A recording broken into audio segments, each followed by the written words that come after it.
Paul Biya otage, la guerre secrète du palais d'Etoudi. Le 20 mai 2026. Yaoundé est en fête. Les tambours battent, les drapeaux flottent, les foules sont massées le long des avenues pour célébrer la fête nationale. Mais cette année, quelque chose est différent. Sur les écrans de télévision, des millions de Camerounais voient une scène qui va faire le tour des réseaux sociaux en quelques heures. Une scène qui va déclencher une tempête politique sans précédent dans les cercles du pouvoir.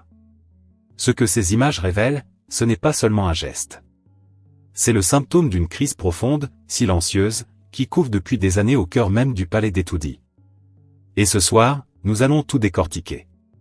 Parce que derrière les costumes impeccables, les saluts militaires et les discours bien peignés, il se passe quelque chose que beaucoup refusent de dire à voix haute.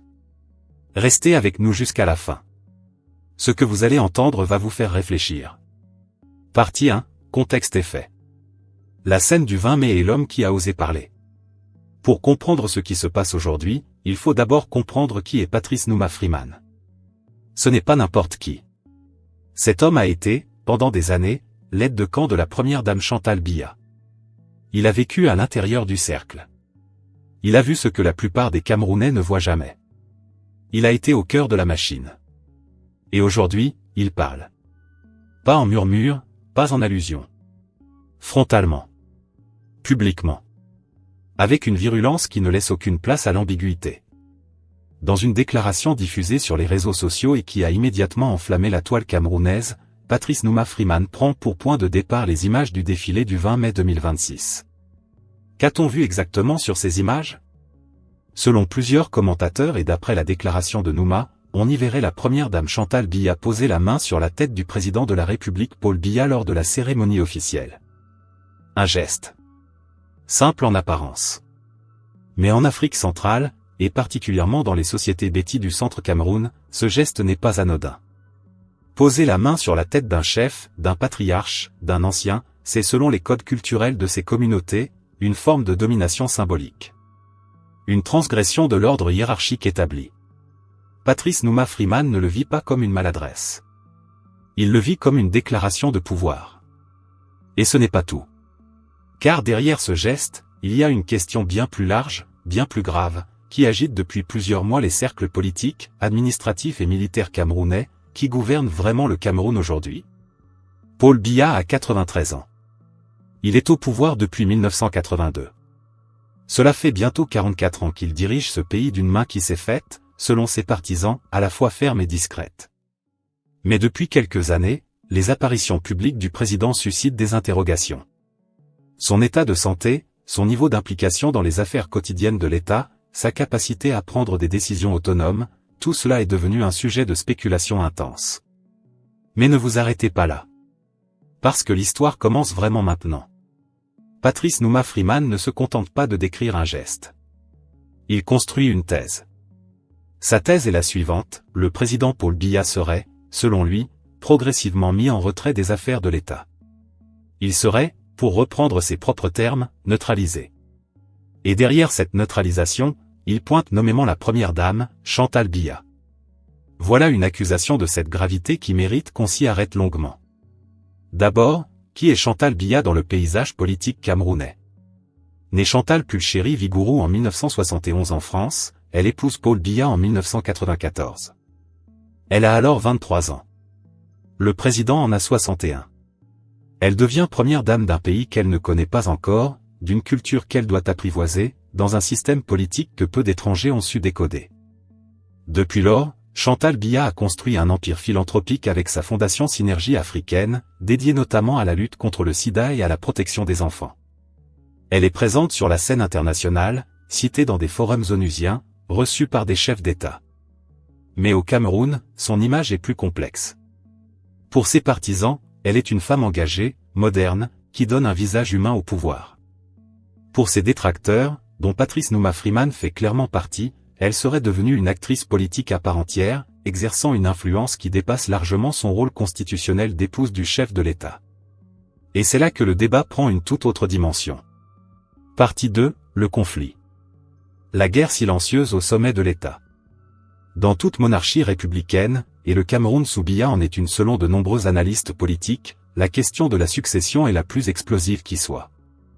Elle ne se pose pas dans les parlements. Elle ne se débat pas dans les journaux. Elle se règle dans les couloirs, dans les dîners privés, dans les regards échangés entre hommes de confiance. Et selon Patrice Numa Freeman, cette guerre de succession est déjà en cours. Il parle d'un affrontement entre deux clans au sein même du groupe ethnique dominant du pouvoir camerounais, les Beti, d'un côté, les Bulu, sous-groupe auquel appartient Paul Biya lui-même, de l'autre, les Nanga, un autre sous-groupe de la même famille linguistique et culturelle. Cette grille de lecture ethnique est extrêmement délicate. Elle est aussi, qu'on le veuille ou non, omniprésente dans les analyses politiques informelles au Cameroun. Ce que Numa affirme, c'est que les Bulu qui occupent des postes de pouvoir autour du président seraient aujourd'hui dominés, réduits à l'impuissance, au point qu'il les qualifie, avec une violence rhétorique assumée, de zombies en costume noir. Des hommes qui portent les insignes du pouvoir mais qui auraient perdu toute capacité d'action réelle. Mais attendez. Parce que la déclaration de Numa va encore plus loin. Il cite nommément le ministre de la Défense, Joseph Beti Assomo, et affirme que ce dernier serait menacé de mort par ses propres militaires et se déplacerait désormais en gilet pare-balles. Cette affirmation, si elle était avérée, serait d'une gravité extraordinaire. Un ministre de la Défense qui craint pour sa vie à l'intérieur de sa propre institution ? Cela signifierait que les forces de défense camerounaises seraient traversées par des fractures internes d'une profondeur alarmante. Aucune source officielle n'a confirmé ces éléments à ce jour. Mais l'affirmation a été faite, publiquement, par quelqu'un qui se présente comme un initié du système. Et dans un pays où la rumeur politique a souvent précédé la réalité des événements, cela mérite une attention particulière. Numa ne s'arrête pas aux militaires.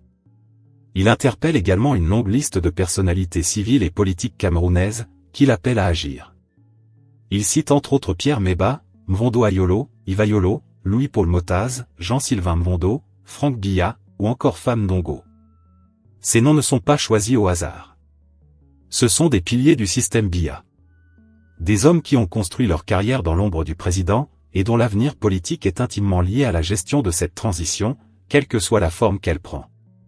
La question que pose Numa à ces hommes est directe et brutale, êtes-vous là uniquement pour les postes, les grades, les marchés et les privilèges? Une question qui touche au cœur de ce que beaucoup observent depuis des années dans la gouvernance camerounaise, la transformation progressive d'une élite politique en une classe de rentiers du pouvoir, dont l'objectif premier n'est plus de servir l'État, mais de se maintenir dans les cercles du privilège. Et là, le débat dépasse largement les personnalités citées. Il touche à la nature même du système.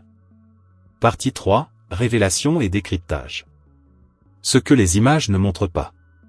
Pour bien comprendre la portée de cette déclaration, il faut revenir à un élément fondamental que beaucoup de commentateurs ont négligé. Patrice Numa Freeman n'est pas un opposant classique. Il n'est pas membre d'un parti d'opposition. Il ne parle pas depuis l'extérieur du système. Il parle depuis l'intérieur. Ou plutôt, depuis l'intérieur qu'il a quitté. Et c'est précisément cela qui rend sa parole à la fois plus puissante et plus controversée. Un homme qui a été aux premières loges du pouvoir, qui a servi dans l'entourage immédiat de la première dame, qui connaît les codes, les hommes, les habitudes du palais, prend aujourd'hui la parole pour dire que le système est en train de se fracturer de l'intérieur. Cela soulève immédiatement plusieurs questions. Première question, pourquoi maintenant? Pourquoi choisir ce moment précis, celui du défilé du 20 mai 2026, pour déclencher cette offensive verbale? Est-ce uniquement la réaction spontanée d'un homme choqué par des images? Ou y a-t-il une logique, un calendrier, derrière cette sortie? Certains analystes suggèrent que les déclarations de ce type, émanant d'anciens proches du pouvoir, s'inscrivent rarement dans une démarche purement spontanée. Elles font généralement partie d'un positionnement dans la compétition pour l'après-Biya. Deuxième question, quelle est la réalité de l'état de santé et de la capacité décisionnelle du président Biya? Cette question, personne au Cameroun ne peut y répondre officiellement. Le secret médical et le secret d'État se confondent ici de manière totale.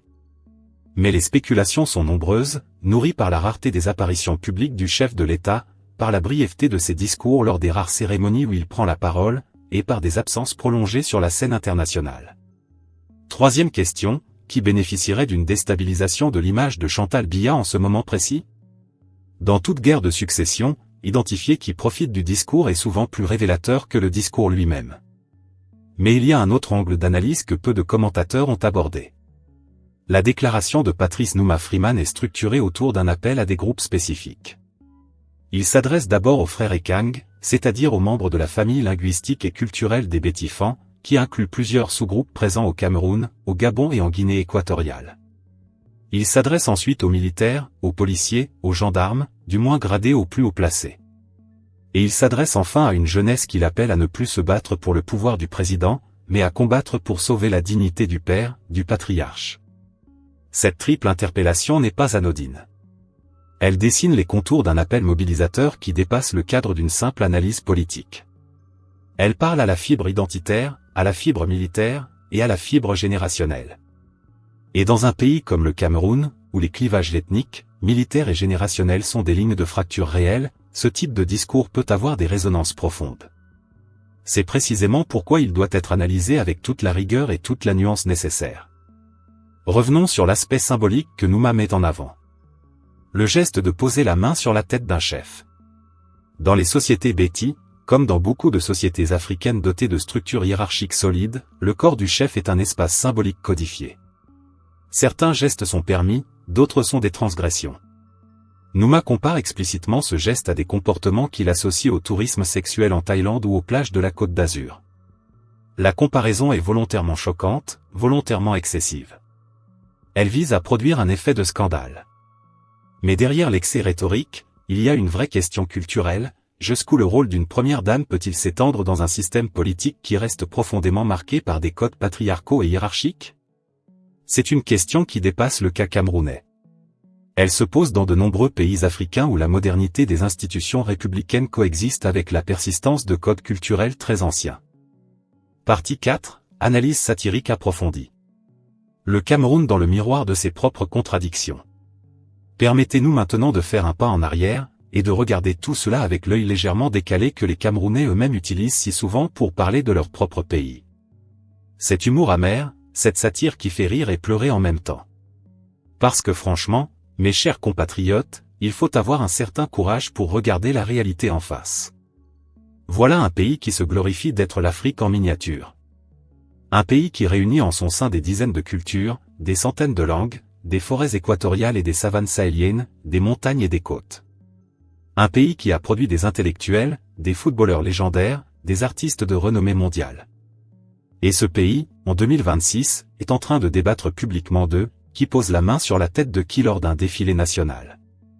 Si ce n'était pas si grave, ce serait presque comique. Mais voilà le problème avec la politique camerounaise, elle a cette capacité unique de transformer le tragique en comique et le comique en tragique, parfois dans la même phrase. Parlons des béni-oui-oui, comme les appelle Nouma. Cette figure est profondément ancrée dans la culture politique africaine.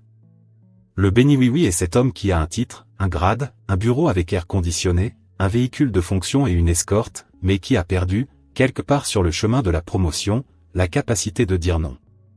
Il hoche la tête quand son supérieur parle. Il applaudit quand les autres applaudissent. Il se tait quand le silence est la règle. Et surtout, il attend. Il attend son prochain avancement, son prochain marché, sa prochaine nomination. Dans le système camerounais, ce profil n'est pas une anomalie. C'est le profil dominant. Et Patrice Nouma Freeman, avec toute sa virulence, pointe quelque chose de réel, un système qui a systématiquement sélectionné l'obéissance plutôt que la compétence, la loyauté personnelle plutôt que la loyauté institutionnelle, la servitude dorée plutôt que le courage politique.